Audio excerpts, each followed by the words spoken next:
Welcome to the Jill on Money Show. It is Wednesday, October 25th. Oh boy, we are getting close to Halloween, my least favorite holiday of the year, right up there with Arbor Day, although I like Arbor Day now. I don't really like Halloween. I hope you all enjoy yourselves. And Mark will be wrangling his son to try to put on the costume as requested.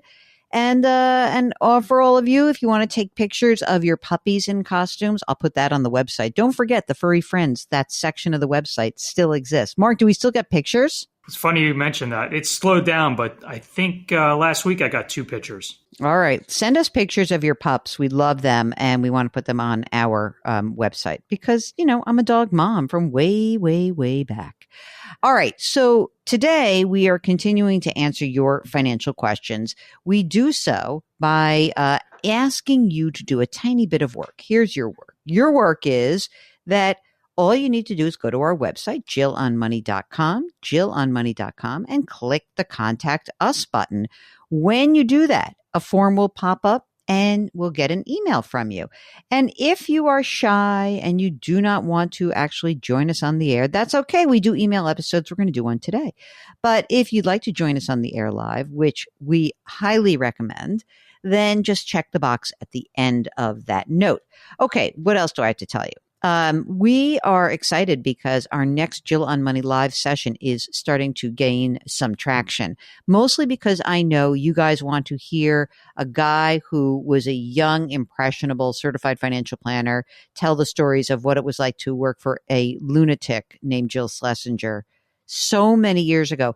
I was trying to think, I believe that he may have joined the firm in like 1997, 8 or so. He may have even been my intern first. Anyway, Dan Forbes, who is now a full-fledged certified financial planner with his own financial planning firm, he will be joining us. He's going to do year-end financial planning. You will see how he seamlessly adopted the good of what I taught him and left behind the bad. So join us. That is in December. You have to join Jill on Money Live. That's our subscription service, $35. That will give you access to this upcoming live quarterly webinar and 3 more after that. And also great bonus content, which we are building day by day. So it's all great stuff. $35 for the year, only for another couple months. I have a feeling that come January, there's going to be a new announcement about this just because it's been so popular. So, you know, we are very grateful that you join us and we encourage more people to do so. All right. So today, let's do some emails because I think it is that time. And Mark, I got a very interesting email over the weekend from somebody who was going through a tough time. I know that a lot of you think that some of you believe that only rich people listen to this show or only rich people get on the air. That's not true. So I wanted to give this note that I found to be very interesting to me. And this is from somebody who listens to us in upstate New York. And I'm just going to call this person Eminem. So Eminem says, thank you so much for taking the time to read this. My husband and I filed for bankruptcy last month. Obvious overspending, but also unexpected medical and car emergencies. Adding to that, my salary was cut in half from one of my other employers. So this person has 2 jobs, got half as much money from one of her jobs during COVID before she got a new job. And then goes on to write, we had 0% balance transfers that expired, and then the high interest rates killed us. This is such a great way of thinking about this. Eminem says, I'm looking at this as an opportunity to finally get things financially right or better. We're on a 5-year payment plan, $1,600 a month to the bankruptcy trustee. Over the years, I had tried to stash at least $100 from each of my checks into a savings account or for an emergency reserve fund, but it always seemed like something happened and the amount dwindled. We're a month into this. I'm going to wait and see how this will all flesh out, but I want to give you some of our numbers. I bring home $22.55 a month, and I'm putting 7% of my money into a 401k. That's to get the match. My husband brings home about $4,900 a month. And then she goes through and says, here's all the ways the money gets split out. Okay. I know it's recommended to take 20% of your check and put it into savings, but it feels like that's too much for us, at least right now. I plan on setting aside 10% for mine. We have cut back a lot, especially on food. I've become very aware of every cent that I spend. I will say it feels great to not have to use credit. I would literally get nauseous when I had to charge in the past. Just really asking what or if there are other ways to save money or any other advice. I feel like I'm getting on the right track after being off the rails for so many years. How about that, Mark? That's a tough one, tough situation, but it sounds like, they've wiped the slate clean. Yeah. And you know what? This is what bankruptcy does. And it's exactly what the process is supposed to be. So what I think is important for M&M is that during this 5-year period, while they're paying $1,600 a month, just do what you're doing. Be methodical, stay on course. As soon as that 5-year period is up, you redirect that money into savings and retirement. You do the best that you can. Do not sweat that low savings rate right now.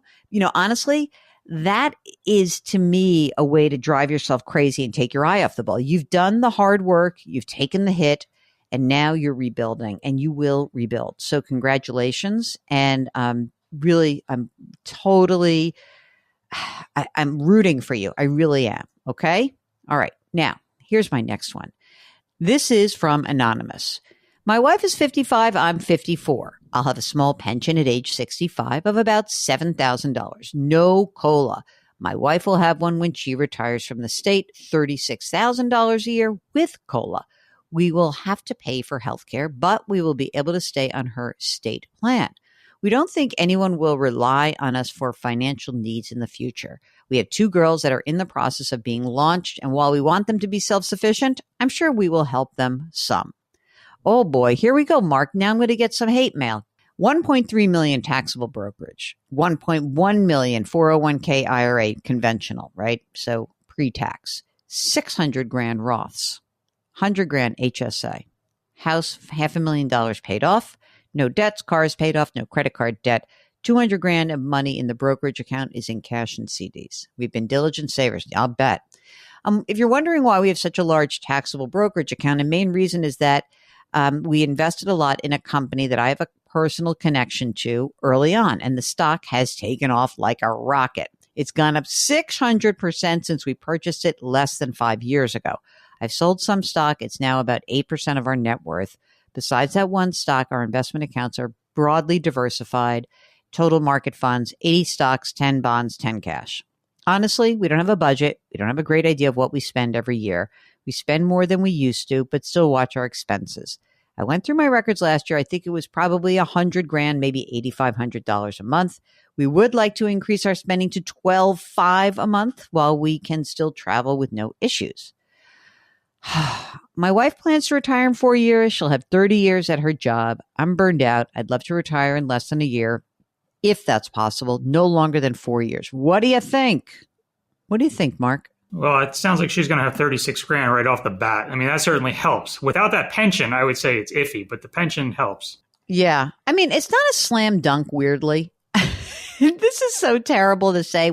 I've got $3 million in no debt and a paid off house. 12,500. It's so interesting to me because their salaries are about together about 150 grand. 12,500 is a big jump up. That's an extra $50,000 a year from what I don't know that. I think that's the problem. I'm interested in understanding that extra 50 grand a year is a lot to me. And I think that's probably why we're feeling a little hesitant about the numbers. 100,000 a year is kind of no problem, but 12,500 a month is the game changer. Yeah, I mean, the 8,500 a month was okay. It works, right? Because you'll have 2 social security, you'll spend some of your money down, 2 social security checks, your small pension, her pension. Yeah, then it works. But I don't know, that 50 grand a year extra that you're hoping to spend, that 4 grand a month, I don't know if that doesn't make me feel so hot. Now, the follow-up question is how much should they put in retirement accounts each year and which type of accounts? Some years we've spent down our brokerage account to allow us to max out our 401ks and Roth IRAs. I know many couples with our net worth are recommended to go all Roth, but aren't high earners with our larger brokerage accounts, somehow low marginal rate in the middle of the 22%. All right. I'll tell you what, if you really want to retire early and you're only 54, I just put in the brokerage account. That's it. That's all I would do. I wouldn't put more in retirement accounts. I'd get your match and move on. So I think that's it. I think that's it. Funny though, Mark, it's like that extra money. Had he just written and said, okay, I just want, this is it, $8,500 a month. Yeah, that totally would make me feel very comfortable. But that jump up is what's making us feel a little bit less secure in your desires. Also, the longer you work, of course, the better it looks. Anonymous number 2, who writes about a column that was printed in the San Jose Mercury News. This was about estate planning. I did a whole thing on estate planning, by the way, on radio stations this week, and they loved it. Everybody was telling me their story of woe about why they can't get their estate documents done. Boy, you guys come up with a lot of excuses. Just get it done. Okay. Anonymous says, my wife and I have a will, power of attorney, revocable trust, etc., prepared by a living trust attorney in 2007. I don't know what a living trust attorney is. I hope that you mean an estate attorney. My question is, if my wife and I are the trustees and any of us can execute on behalf of the trust, if we pass away together or one after the other and the assets are transferred by living trust to our son as successor trustee, how does he get control of these assets? He will need to show death certificates to institutions. I didn't ask such a basic question to the attorney. It would be great if you could provide your insight if you have any experience. So let's think about this. When you have a revocable trust, it means revocable means changeable. So during my life, I basically am the trustee of my trust. After death, the trustee now becomes whoever is the beneficiary of the trust, or the successor, which is usually the spouse, and then the child. So the trust is its own document. And what you would do is you would have your son be in dialogue with an estate attorney and have a copy of the trust document. That's all that is needed. So that's the most important thing that you can do. So if you were to die together, make sure your kid has a copy of that trust document. Absolutely. And the firm that prepared it, if it's not somebody who's still in practice, go get a relationship with someone who is. All right. Well, so that is it. That is the program for today. If you have a question about estate planning, and if you've got a question, or if you have a question about anything else, or you want to have a conversation about long-term care or real estate, or I don't know, education funding, or you're freaked out about rising interest rates, all of those things are right in our wheelhouse. So go to our website, JillOnMoney.com. Click the Contact Us button and write us your note. Please come on the air. It's so much more fun when you come on the air. Really, it is. Don't forget, you can buy my book, The Great Money Reset, and you can also sign up for the free weekly newsletter right there. Every single Friday it comes out. Mark does a great job. You can subscribe to this podcast on the Odyssey app or wherever you find your favorite podcast. Lift someone up, change your work, change your wealth, change your life. Thank you for listening. We'll talk to you tomorrow.